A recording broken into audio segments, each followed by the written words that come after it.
There are places where sound doesn't behave the way it should. Not because of distance, not because of structure, but because something interrupts it. This cave has been described that way by more than one person. They didn't all agree on what they saw. They didn't describe the same shapes or the same distance, but they all agreed on one detail. At a certain point inside, their footsteps stopped echoing correctly, and in that silence, they felt like they weren't alone. The cave is located far from any marked trail. You don't find it by accident. You have to know it's there, or be willing to keep walking long enough to reach a place most people turn back from.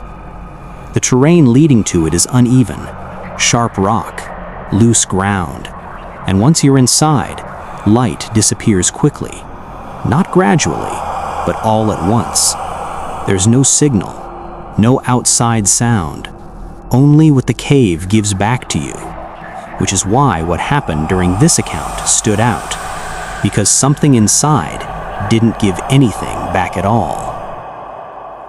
Before we continue with this night story, we want to say thank you. Green Hour Voices continues to grow because of you. Every person who listens to this story, every likes, every comment, it's truly mean a lot to us. Even if you have been here for a while, or this is your first time listening, thank you for being here tonight. The subject entered in the late afternoon, alone, carrying a flashlight and a secondary light source. No intention of going far, just enough to explore the first chambers and leave before nightfall. At the entrance, everything felt normal. Footsteps echoed, water dripped from above, the sound of movement bounced off the walls the way it should. Each step confirmed the space around him. Each sound came back, slightly delayed, but familiar. He moved deeper, carefully. Nothing unusual, not yet. The first change wasn't visual, it was subtle. A sound that didn't belong to his movement. He stopped, and immediately it stopped too. He waited, listening, trying to isolate it. Nothing, just the absence of sound. Then, as he shifted his weight, it happened again, but this time it didn't come from behind him, it came from ahead, deeper. He moved forward, slower now, more aware, the flashlight beam steady in front of him. The passage narrowed, the walls pulled closer, and the sound returned. Not louder, but clearer, more defined. That's when he noticed something that didn't make sense. It wasn't echoing. Inside a cave, everything echoes. Even the smallest movement repeats. But this sound didn't. It stayed exactly where it was, fixed, as if it wasn't interacting with the space it was in. He raised the light, and for a brief moment, something crossed the edge of it. A shape, not fully visible, but enough to register movement.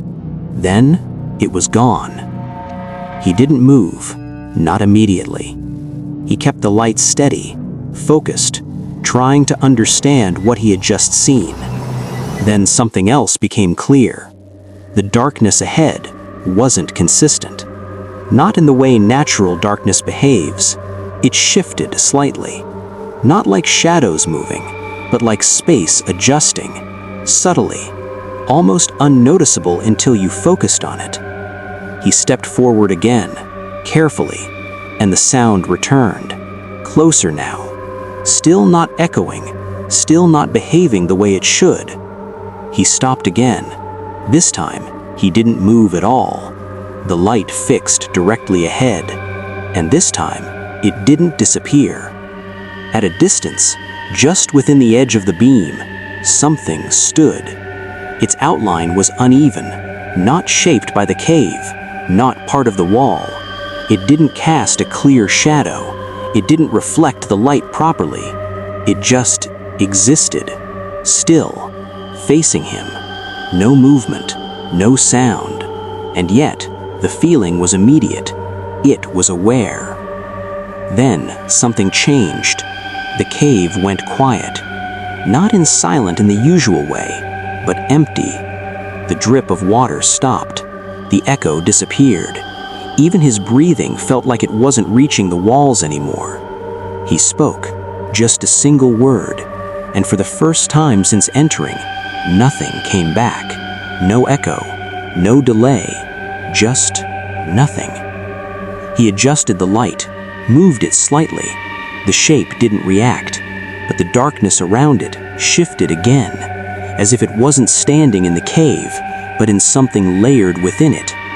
And then, the sound returned, not from where it stood, but from somewhere else, further in, deeper than he could see. That was the moment he decided to leave. Not suddenly, not in panic, but with intention. He stepped back, slowly, keeping the light forward, maintaining distance. The shape didn't follow, it didn't move, but the sound remained, behind it, beyond it, as if it was coming from a place he hadn't reached yet. He turned and began walking towards the entrance, faster now. The echo of his footsteps returned, gradually, first faint, then normal. The further he moved away, the more the cave behaved the way it should, until finally, light appeared ahead. Later, he tried to describe what happened, the shape, the sound, the way the cave changed around him, but the details didn't stay consistent. Only one thing did, the sound. It didn't echo, it didn't move naturally. It existed as if it didn't belong to the space it was in, and whatever it was connected to was deeper, further in, where the light never reached. Some places don't just hide what's inside them, they change how reality behaves once you go far enough in. If you were standing in complete darkness and heard something that didn't echo back to you, would you move closer to understand it, or leave without looking again?